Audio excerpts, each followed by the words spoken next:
காஞ்சி சிட்டுக்குருவி சேனல் நேயர்களுக்கு வணக்கம். இன்றைக்கி நான் வந்து பூண்டு தொக்கு செய்ய போகிறேன். அதுக்கு என்னென்ன தேவைன்றதை சொல்கிறேன். பூண்டு 1 கிலோ நல்லா உரித்து வச்சுருக்கிறேன். புளி 1/4 கிலோ ஊற வச்சுக்கிறேன். சுட தண்ணியில் வெந்நீர் சுட வச்சு ஊற வச்சுருக்கிறேன். 25 கிராம் எல்ஜி பெருங்காயம், மஞ்சள்தூள், நல்லெண்ணெய், வெந்தயம், வெல்லம் ஒரு 50 கிராம் போட போகிறேன். 1/4 கிலோ காஞ்ச மிளகாய். இப்போ அடுப்பை பற்ற வைக்க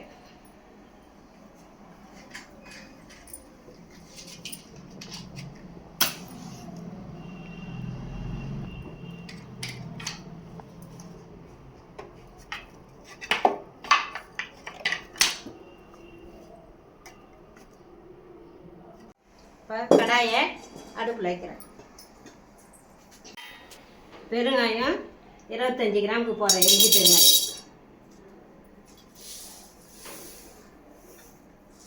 வெந்தயம் பாருங்கள், என் கையில் ஒரு கை வெந்தயம் போடுறேன்.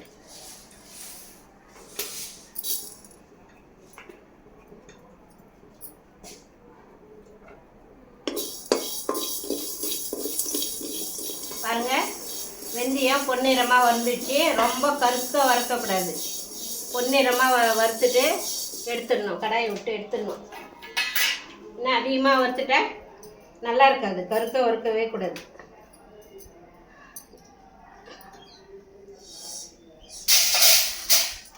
வேறு பாத்திரத்தில் மாற்றிட்டேன்.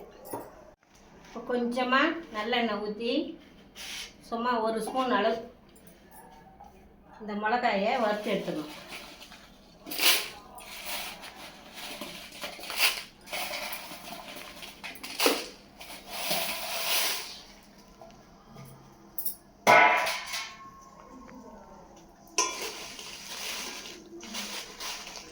பாருங்கள், மிளகாய் நல்லா வறுபட்டுச்சு. இப்போ இதையும் வேறு பாத்திரத்தில் மாற்றிடுறேன்.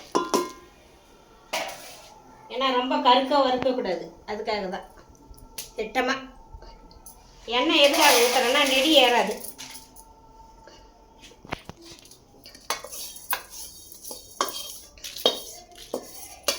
இப்போ கொஞ்சம் பூண்டுக்காக எண்ணெய் கொஞ்சம் ஊற்றி பூண்டையும் வதக்கணும்.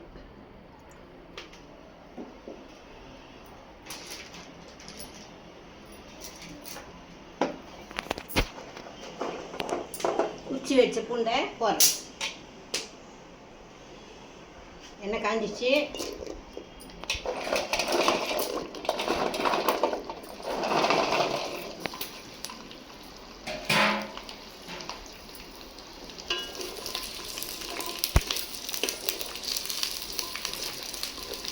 இதை கொஞ்சம் நல்லா வதக்கி எடுத்துக்கணும்.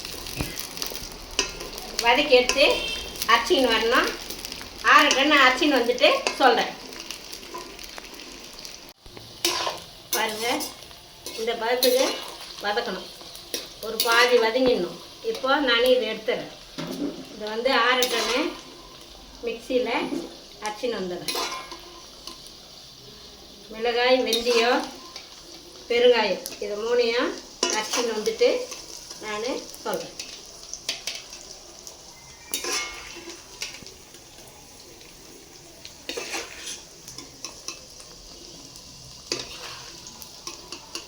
ஒரு கிலோ பூண்டு.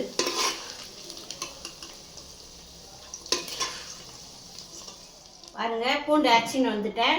பாருங்கள், ரொம்ப அரைக்கக்கூடாது. திட்டமாக அரைச்சி எடுத்துன்னு வந்துட்டேன். இப்போ பெருங்காயமும் வெந்தயமும் அரைச்சின்னு வந்தாச்சு.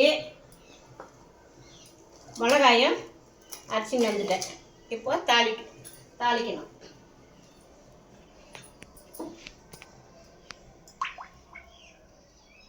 இது 1/2 லிட்டர் எண்ணெய். இது நல்லெண்ணெய்.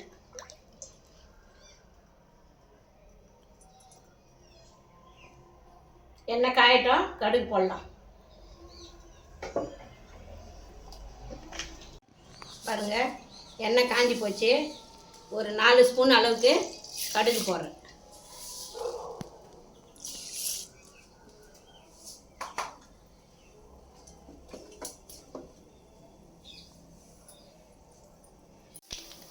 பாருங்கள், கடுகு பொரிஞ்சிச்சு. இப்போ வந்து பூண்டை போடுறோம்.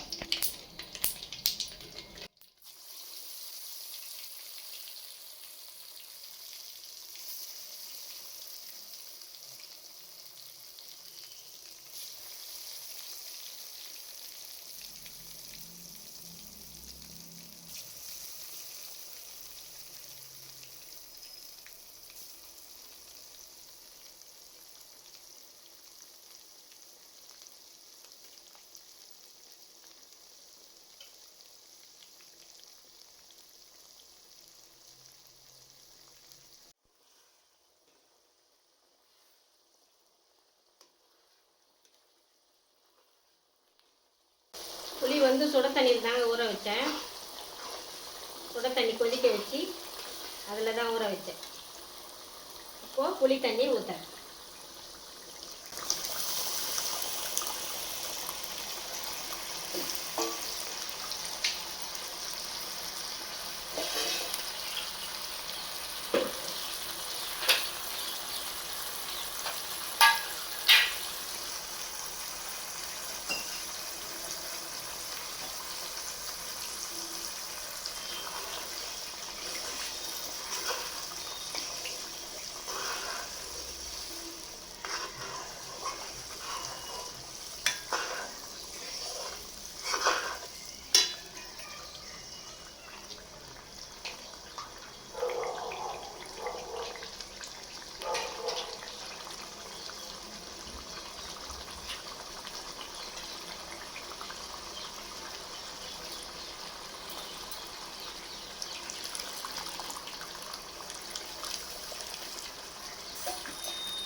இப்போ இந்த தண்ணி மொத்தம் சுண்டணும். தண்ணி சுண்டி மேலே எண்ணெய் தெரியணும். அது வரைக்கும் நம்ம இதை வதக்கி கொடுக்கணும். பாருங்கள், இப்போ மஞ்சள் தூள் போடுறேன். எவ்வளோ பாருங்கள், ஒரு 1.5 ஸ்பூன் அளவுக்கு மஞ்சள் தூள் போடுறேன்.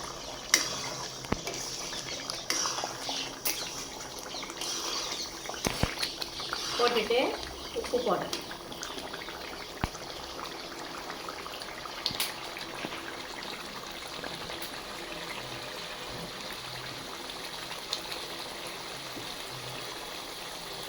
ஒரு 4 ஸ்பூன் உப்பு போட்டுருக்கேன்.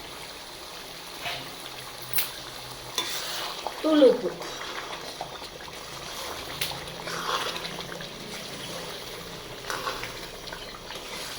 நீங்கள் இன்னும் வேணும்னா கூட்டி கூட போட்டுக்கலாம்.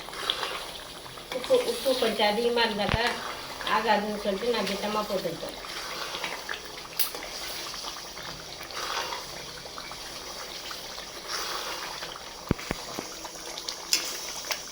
பாருங்கள், நல்லா வதங்கி வருது. இப்போ வந்து பாதி வதங்கிச்சு. இப்போ வந்து வெல்லம் போடுறேன். கடைசியில் தான் வெந்தய பொடி, பெருங்காய பொடி, மிளகாய் பொடி கடைசியில் போடணும். இப்போ வெல்லத்தை போடுறேன்.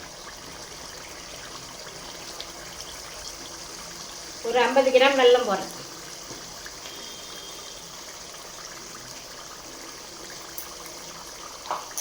எதுக்காகனா காரம் வந்து கொஞ்சம் தெரியாது, அதனால்.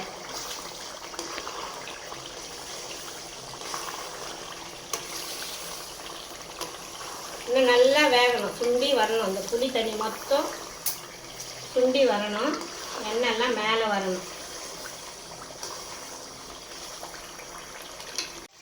பாருங்கள், எண்ணெய்லாம் நல்லா மேலே வந்துச்சு பாருங்கள். நல்லா வதங்கி பூண்டு தனியாக எண்ணெய் தனியாக மேலே வந்துச்சு பாருங்கள். பூண்டு வந்து நல்லா மழியாக அரைக்கக்கூடாது. இதே மாதிரி தான் ஒன்றும் பாதிமாக தான் அரைக்கணும். மிக்சியில் பெரிய ஜாரில் போட்டேன். இப்போது கடைசியில் தான் மிளகாய் தூள் போடணும்.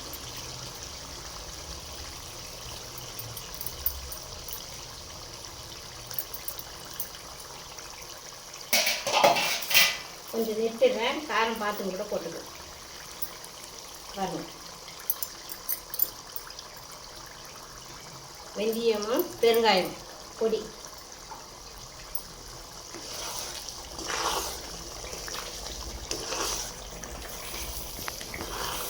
பூண்டு ஊறுகாய் ரெடி. இது எல்லாத்துக்கும் சாதத்துக்கு போட்டு சாப்பிட்லாம், தயிர் சாதத்துக்கு வச்சுக்கலாம், தோசைக்கு வச்சுக்கலாம், இட்லிக்கு வச்சுக்கலாம். எல்லாத்துக்கும் செட் ஆகும். அருமையான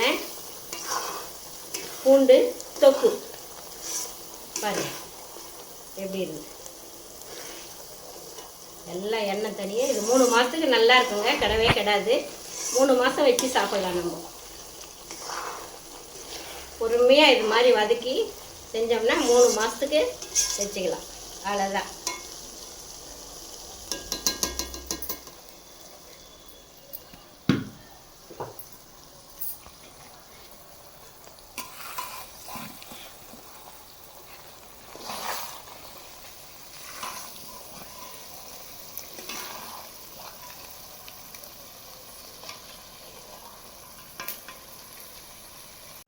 பூண்டு தொக்கு ரெடி ஆயிடுச்சுங்க.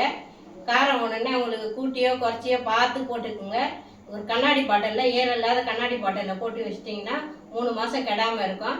காஞ்சி சிட்டுக்குருவி சேனலுக்கு லைக் பண்ணுங்கள், ஷேர் பண்ணுங்கள், கமெண்ட் பண்ணுங்கள், மறக்காமல் சப்ஸ்கிரைப் பண்ணுங்கள். நன்றி.